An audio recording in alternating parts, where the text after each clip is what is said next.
La ejecución del presupuesto es verdad que ha mejorado algo respecto al 2010, también hay que ver que se están terminando las obras del Plan E del Gobierno de España, pero lo que no mejora es el nivel de pago, porque usted dice, no, es que pagamos a Tranjas de Barrancas y es culpa del Zapatero. Vale, mire, hay una institución, un gobierno, concretamente un ministerio, el Ministerio de Fomento, que paga a 37 días las certificaciones de obra, cosa que usted no hace. Hay diferencias, claro.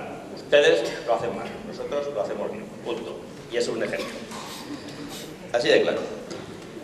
En cuanto al nivel de ejecución, que es como los expedientes que han tramitado y que revela exactamente la gestión realizada, pues lo que demuestra es que sus prioridades no son ni el bienestar social, ni la educación, ni el empleo. ¿Por qué? Porque en esas áreas no han sido capaces de ejecutar ni el 50% del presupuesto. ¿Vale? Bienestar social, pues que tiene un presupuesto de 41 millones de euros, ha ejecutado el 44% y ha abonado 12,8 millones de euros.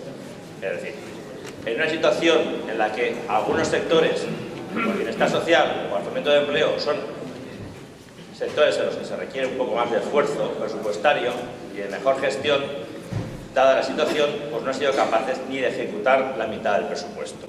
Estamos en octubre, a finales de octubre. En cuanto a los ingresos, pues la situación pues es igual de preocupante. En septiembre del 2010 se habían ingresado 553 millones de euros, este año 430.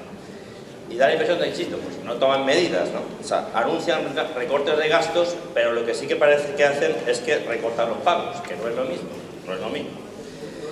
Y en cuanto a las transferencias de otras administraciones, el estado de situación demuestra que, mientras que el Gobierno de España pues, ha ingresado ya el 63% de lo que debía en el 2011, la Generalitat solo ha ingresado el 10,64%.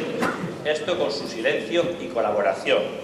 Simplemente porque quien gobierna la Generalitat es alguien del Partido Popular. Una vez más, un silencio cómplice cuando interesa al Partido Popular. A la deuda de la Generalitat pues, están los 18 millones y medio de años anteriores, los 22 millones de este, más los 10 millones en impuestos liquidados, aunque parece ser que hay 7 millones suspendidos o en trámite de baja. Pero esa es la realidad. Sus prioridades no son ni el bienestar social, ni el empleo, ni la educación, a pesar de la coyuntura en la que estamos, y anteponen sus intereses de partido y nunca reclaman a la Generalitat lo que nos debe, que es nuestro. Gracias.